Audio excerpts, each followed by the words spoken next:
네, 북한 문제를 중심으로 이번 주 진행된 한반도 외교 안보 뉴스를 심층 분석하는 북한 리포트 시간입니다. 네, 오늘도 한평정책연구소 왕선택 글로벌 외교센터장 나오셨습니다.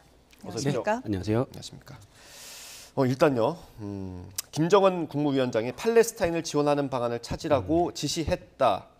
이게 우리 정보 당국이 파악한 내용 아니겠습니까? 그렇습니다. 이게 중동 상황에 북한이 본격적으로 개입하게 되는 겁니까, 그럼? 결론적으로는 좀 어려울 거는 같은데 이 국가정보원이 국회 정보위 국정감사에서 언급한 내용이기 때문에 네. 일단 정보의 신뢰도는 굉장히 높다고 보고요. 근데 그 내용이 뭐냐 하면 팔레스타인을 포괄적으로 지원하기 위한 방안을 알아봐라라고 하는 것이죠. 그거는 충분히 가능한 것인데 알아본 이후에 실제로 지원할 수 있을까, 개입할 수 있을까 이렇게까지 생각을 해보면 네. 저는 어려울 것이다 이렇게 생각을 합니다. 왜냐하면 지금 팔레스타인이라고 하는 조직이 팔레스타인 자치정부와 하마스로 지금 분열이 돼 있는 상태에서 네. 어느 한쪽을 북한이 도왔다가 역풍이 불 수가 있습니다. 네. 근데 그런 상황에 대해서 일단은 현장 상황을 굉장히 좀 세심하게 살펴보는 정도로 일단 가고 그 다음에 아마도 이란 정도와 좀 협력 관계를 배후에서 이제 하는 그런 정도가 되지 않을까 예상해 볼 수가 있습니다. 네, 알겠습니다. 또 다음 질문입니다. 국정원 국정감사에서는 또 북한의 3차 정찰 위성과 관련해서 성공 가능성이 좀 높다고 평가를 했습니다. 네. 이렇게 나온 근거가 뭘까요? 러시아죠. 그 사실은 북한이 정찰 위성을 쏜 게 5월 달에도 쐈고 8월에도 쐈고 두 번 다 실패했습니다. 첫 번째 5월에 쏜 것이 실패한 것은 엔진 결함에 문제가 있었고요. 네. 2단 로켓의 그 분리 과정에서 실패가 있었고 네. 8월 때는 또 2단 로켓까지 분리도 잘 됐는데 이것이 이제 비행 중에 그냥 비상 폭발 장치가 그냥 폭발을 해버린 거예요. 네. 그러니까 원격 제어가 안 된 거죠. 기술 결함 때문에 이제 실패를 한 건데 그 사이에 이제 러시아와의 정상회담 또 러시아와의 또 고위급 회담이 잇따라 있었습니다. 예. 거기에서 위성 발사와 관련된 기술적 지원 또는 자문 이런 것들을 받았을 가능성이 있다라고 보고 국가정보원은 그렇다면 기술적 결함을 극복할 가능성이 더 커졌다 이렇게 보는 것이죠. 그러나 여전히 실패 가능성은 남아 있다 이렇게 봐야 되겠습니다. 예. 아무래도 뭐 단기간에 해결할 수 있는 문제는 아니었을 수도 있으니까 그렇습니다. 좀 지켜보긴 해야 될 것 같습니다. 북한이 러시아에 지원한 포탄이 100만 발 이상이다라는 평가도 있는데 미국은 좀 적게 잡고 있고요. 왜 이렇게 다릅니까? 미국 정부가 한 추정은 아니고 미국의 한 연구소가 추정을 한 건데 네. 한 2주일 전에 말씀드린 바가 있었습니다. 50만 발로 추정을 했었습니다. 네. 그런데 그때 50만 발로 추정한 이유는 미국 정보 당국이 파악한 바로는 북한이 러시아로 보낸 컨테이너를 1000개로 계산한 겁니다. 네. 1000개로 계산했을 때 컨테이너 하나에 155mm 포탄을 가득 채웠다고 가정하고 최대치를 보니까 50만 발로 추정이 되더라. 그게 미국 연구소의 그냥 기계적인 추정이었습니다. 네. 그런데 국가정보원은 지금 100만 발 이상으로 파악하고 있다. 네. 이렇게 추정을 하고 있습니다. 이것은 컨테이너가 1000개가 아니고 2000개로 보는 겁니다. 그러니까 다른 것은 100만 발이냐 50만 발이냐가 아니고 컨테이너가 1000개가 같냐 2000개가 같냐 이것이 좀 네. 정보 판단에서 좀 차이점이 있는데 제가 봤을 때는 1000개에서 2000개 그 사이 어디엔가 있지 않을까. 그래서 좀 작게 보면 1000개, 네. 뭐 크게 보면 2000개, 뭐 이 정도로 볼 수도 있고요. 그다음에 미국 정보당국이 말한 것과 한국의 그 국가정보원이 언급한 시기 약간의 차이가 있습니다. 며칠 차이가. 네. 그러면 그 사이에 또 변화가 있을 수도 있고요. 그렇지만 전체적으로 봐서 정보의 신뢰도나 이걸 봤을 때 우리 국정원의 언급이 여전히 신빙성이 최고 수준이라고 봐서 한 100만 발 이상이 공급이 됐을 거라는 시나리오 이것이 현재로서는 가장 유력하다 이렇게 봐야 되겠습니다. 네, 북한에 대한 정보력은 국정원이 최고라고 보시는군요. 네, 그렇습니다. 국정원이 또 밝힌 내용 중에서 이제 또 차이가 있는 것이 있는데 북한의 가상화폐 탈취 규모가 네. 또 유엔 안보리의 전문가 패널과 다른 부분이 있습니다. 그렇습니다. 금액 차이가 제법 커요. 정보력의 차이도 큰 건지 여기도 이제 국정원 정보가 더 정확하다고 보시는 건가요?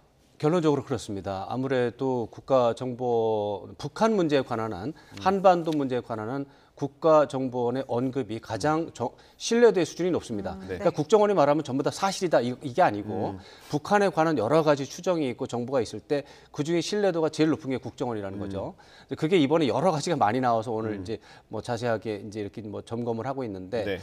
그 가상화폐 문제는 유엔 안보리 전문가 패널이 이제 몇 주일 전에 이제 하반기 정기 보고서에 나와 있는 내용입니다. 그때 유엔 안보리 전문가 패널은 2조 3천억 원, 2조 3천억 원 규모의 가상화폐를 네. 북한 해커들이 탈취했다 이렇게 네. 계산을 한 거고 국정원이 어제 보고한 내용을 이제 이번에 보고한 내용을 보면 9억 달러 정도로 추정을 했기 때문에 우리 돈으로 하면 1조 2천억 원, 거의 2배 정도가 네, 됩니다. 2배 정도 거의 차이 2배 나네요. 정도가 돼요. 네. 그런데 유엔 안보리 전문가 패널은 그 본인들이 조사해서 연구해서 발표한 내용이 아닙니다. 그게 아니고 그 민간 연구 업체가 있습니다. 블록체인 그 관련한 연구 기관이 있는데 체이널리시스 네. 거기에서 올해 봄에 자기들이 그 조사해서 나름대로 계산한 추정치가 2조 3천억 원이었던 것이죠. 예. 다시 말씀드리면 그 서방의 민간 연구 기관과 국정원의 정보가 다르면 저는 국정원의 보고를 조금 더 높이 네. 평가할 수밖에 없다. 그래서 뭐 2조 3천억 원일 가능성도 배제할 수는 없지만 일단은 기준으로 삼는 것은 북한이 해킹을 통해서 지난해와 올해 네. 탈취한 돈은 1조 2천억 원이다라고 이제 판단하는 것이 좀 더 안전하다 이렇게 봐야 되겠습니다. 예. 그리고요. 미국의 전술핵을 우리나라 안보 지원용으로 별도로 좀 관리해야 된다 이런 방안이 거론이 됐나 본데 그렇습니다. 네. 미국의 반응이 뭐 나왔습니까? 나왔죠. 국방부 대변인이 언급을 좀 했는데 그 보고서의 내용이 뭐냐면은 우리 한국의 아산정책연구원하고 미국의 랜드 연구소가 있습니다. 그 랜드 연구소가 이제 주기적으로 몇 년째 지금 공동 보고서를 냅니다. 네. 북핵에 대응이 어떻게 대응할까. 이제 그 내용 중에 이제 좀 이번에 획기적인 내용이 나왔죠. 미국의 전술 핵무기가 있는데 네. 그거 중에 B-61 네. 폭탄이 있습니다. 그것을 100개를 네. 이제 개량을 해서 이제 성능이 좋게 지금 노후화돼 가지고 문제가 있거든요. 그것을 이제 성능 개선을 해 가지고 네. 100개를 아예 지정을 하면 좋겠다. 한국을 방어하는 데만 사용하는 그러니까 어디 갖다 놓지 않더라도 미국에 있는데 네. 이것을 이제 한국을 방어하는 용으로 100개를 딱 지정하면 그러면 북한 핵무기에 대해서 방어하는 데서 좀 더 안심이 되지 않겠느냐. 뭐 명찰이라도 붙여놓자 뭐 그런 이런 거죠. 식입니까? 명찰이라도 붙여놓자는 거죠. 근데 그런 반응이 나왔습니다. 제안이 나왔는데 이에 대해서 미국 국방부 대변인의 언급은 미국의 확장 억제 공약에 대해서 미국은 분명한 입장을 보여왔고 네. 예, 일본, 한국과 긴밀하게 협의해왔다 이렇게 표현을 했습니다. 네. 이 말의 뜻은 뭐냐? 안 받아들인다는 겁니다. 확장 억제라는 개념은 미국의 무기를 동원해서 한국을 도와준다는 건데 네. 구체적으로 뭐 이거는 한국용 이런 식으로 하는 게 아니라 포괄적으로 접근하는 겁니다. 그렇게 하는 이유는 핵 확산 금지 조약 네. 이라고 하는 조약의 기본 정신을 지키는 것이 미국의 정책에 유리하기 때문입니다. 그래서 전반적으로 포괄적으로 한국을 도와준다. 거기에 핵무기도 포함이 될 수도 있는데 네. 될지 안 될지는 그때 상황 가서 본다. 이런 개념이 확장 억제 개념이에요. 예. 확장 억제 개념에 대해서 이제 분명히 하는데 거기에는 독자적 핵무기를 한국이 개발하는 거 반대한다. 안 된다라는 거고 전술 핵무기를 한국에 배치하는 것도 안 된다라는 겁니다. 그 얘기를 다시 한번 국방부 대변인이 분명한 입장을 가졌다라고 표현을 한 건데 조금 더 거칠게 표현하면 절대로 그런 방안을 수용할 수 없다. 이렇게 표현한 것으로 봐도 되고 이것은 미국의 일관된 입장입니다. 네. 2년 전에 유사한 주장이 한국에서 나왔을 때 네. 미국 국무부 동아태 부차관부가 이렇게 말한 적이 있습니다. 미국의 핵무기 정책에 대해서 한국에서 그렇게 모르고 있다는 것을 무식하다는 거에 대해서 예. 경악스럽다. 이런 말까지 했습니다. 이것은 외교적으로 절대로 해서는 안 되는 욕설에 해당하는 내용입니다. 네. 그런 말을 할 정도로 미국은 NPT 시스템에 대해서는 뭐 견고하게 입장을 유지하고 있습니다. 네, 미국의 입장은 늘 분명하네요. 이 부분에 대해서는. 뭐 거칠 정도로 네. 뭐 한국은 최고의 동맹 국가인데 네. 한국에서 뭐 일부에서 그런 말을 할 수도 있지 않을까라고 생각하는데 예. 네. 그런 말이 나오자마자 이제 뭐 하루도 안 됐습니다. 그 2년 전에 그 발언은 지금 다시 한번 말씀드리면 미국의 핵무기 관련 외교 정책에 대해서 이렇게 무지할 수 있다니 경악스럽다. 이렇게 미국 현직 관료가 이야기한 적이 있습니다. 이런 것들은 이제 핵무기에 대한 미국의 입장이 뭔지를 보여주는 여실한 사례고 지금도 국방부 대변인의 말은 네. 굉장히 부드럽지만 똑같은 메시지입니다.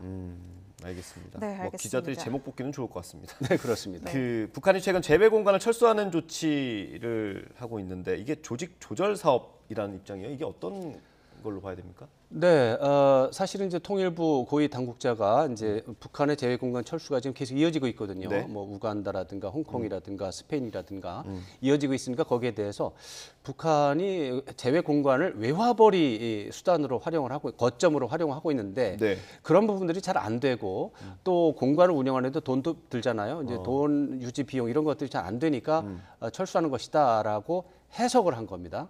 이런 부분이 나오니까 그것이 아니다라고 이제 반박하는 의미가 있는 것이죠.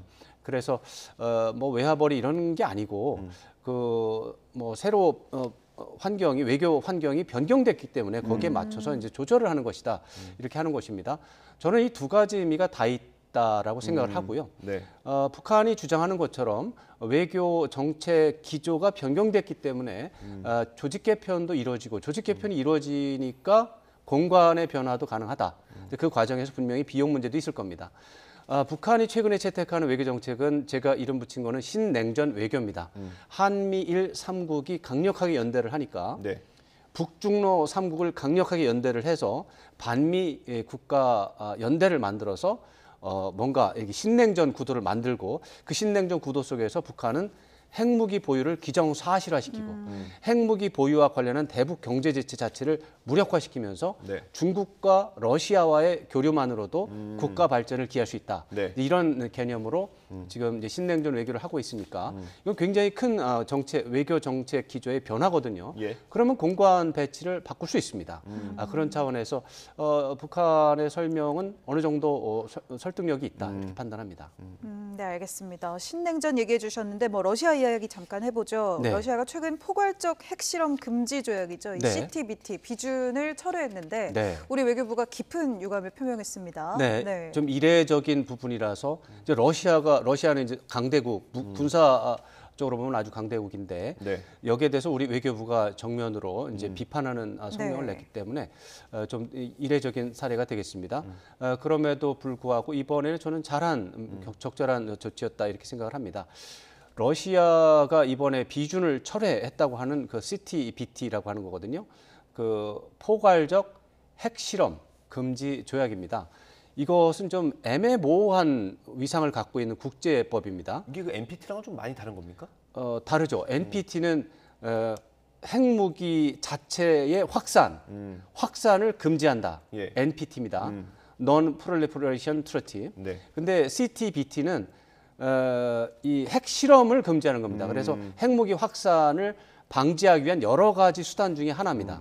그 핵실험을 더 이상 하지 말자. 예. 아무것도 하지 말자. 물에서도 하지 말고 땅 위에서도 하지 말고 우주에서 하지 말자. 예. 무조건 핵실험을 하지 말자. 이게 이제 포괄적 핵실험 금지 조약인데 사실 1996년에 이게 채택이 됐어요. 예. 유엔 총회에서 채택은 됐는데 그때 조건이 그 당시에 핵무기 관련 기술을 가지고 있는 44개국이 있습니다. 네. 44개국이 모두가 여기에 참여하고 각각의 모든 나라가 비준을 맞춰야 발효가 되도록 되어 있는데 그 중에서 한 6나라, 7나라 정도가 이 비준을 안 하고 있습니다. 네, 그러니까 서명만 하고 비준까지는 하지 않는. 그러니까 자국 서명한 내에서- 나라도 있고 서명했다가 비준 안 한 나라도 있고 서명도 안 하고 비준도 안 한 나라도 네. 있습니다.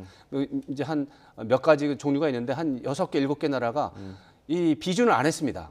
그러니까 이 발효가 안 되는 상태가 지금까지 네. 이제 채택만 되고 네. 이제 발효가 안 되고 있는데 러시아가 그동안 불만을 토론했습니다. 아, 뭐라고 토론했냐? 자기는 서명하고 비준했다. 근데 왜 미국은 서명만 하고 비준은 안 하느냐? 그래놓고 러시아 보고 말이 많다. 안 되겠다. 우리도 서명한 상태에서 비준을 철회하겠다라고 예고한 바가 있습니다. 그 예고한 바를 그대로 지킨 건데 사실 미국이 문제죠. 미국이 이제 서명을 하고 비준을 안 한 상태입니다. 네. 네. 미국이 해줘야 뭐 중국도 할 수 있고 뭐 그렇게 되는데 그렇게 되면 이제 발효가 될 수 있는데 안 되고 있는 거죠. 네. 거기에 대해서 러시아가 뭐 이렇게 보면 정당하다고 볼 수 있겠지만 그럼에도 불구하고 러시아는 이제 안전보장이사회 5개 상임이사국입니다. 네. 상임이사국은 핵무기 확산을 금지시키고 방지시켜야 될 책임 있는 국가들입니다. 그런데도 불구하고 역행하는 조치를 했기 때문에 이건 비난의 대상이고 대한민국은 북한의 핵무기 때문에 가장 지금 문제가 되는 나라입니다. 그래서 네. 핵 실험 금지 조약 통과돼야 되고 핵 확산 금지 체제가 확산되고 정착되는 게 우리한테 유리합니다. 그쵸, 네. 그렇기 때문에 이번에 외교부의 조치는 적절했다 이렇게 봐야 되겠습니다. 네. 알겠습니다. 마지막으로 짧게 하나만 더 다뤄보겠습니다. 네. 최근 북한 주민들이 소형 목선을 타고 동해를 넘어오지 않았습니까? 그렇죠. 당시 뭐 경계 실패라는 좀 논란도 있었는데 우리 군 당국은 부대와 장병들에게 포상을 할 거라고 했습니다. 이 부분 어떻게 봐야 되겠습니까? 외형적으로 보면 좀 유감스러운 장면이 난 거죠. 경기 실패 논란이 있는데 군에서는 그런 논란을 오히려 무시하는 태도로 이제 군 장병들에게 이제 포상을 하는 모양새가 된 겁니다. 그런데 합참의 발표를 보면 그 민간인의 신고가 있기 이전에 이미 네. 추적을 하고 있었다는 겁니다. 네, 그렇죠. 네. 추적을 하고 있었고 그것은 군사 기술적으로 보면 의미 있는 성과였습니다. 네. 합참의 발표가 맞다는 전제 아래 그 정도의 그 정도로 경계가 잘 됐다면 이건 당연히 포상해야 됩니다. 그런데 말씀드린 것처럼 민간인이 하필 그 와중에 이제 신고를 했기 때문에 경계 실패로 보이는 거예요. 네. 경계 실패로 보이는 상황에 대해서는 야당이나 언론은 문제 제기할 수 있습니다. 이럴 때 군 당국은 그런 논란에 대해서 주의하는 태도를 보이는 게 훨씬 더 유리합니다. 그래서 경계 실패 논란이 있는데 다시 한번 알아보겠다라고 해서 일주일 정도 시간을 둔 다음에 상황을 알아보니 이것은 오해가 있었다. 오해가 있었고 이것은 양해해 달라라고 설득하는 절차를 먼저 하고 그다음에 포상을 했다면 박수를 받으면서 우리 장병들이 상을 네. 받았을 텐데 네, 네. 지금 같으면은 논란 속에서 상을 받게 됐습니다.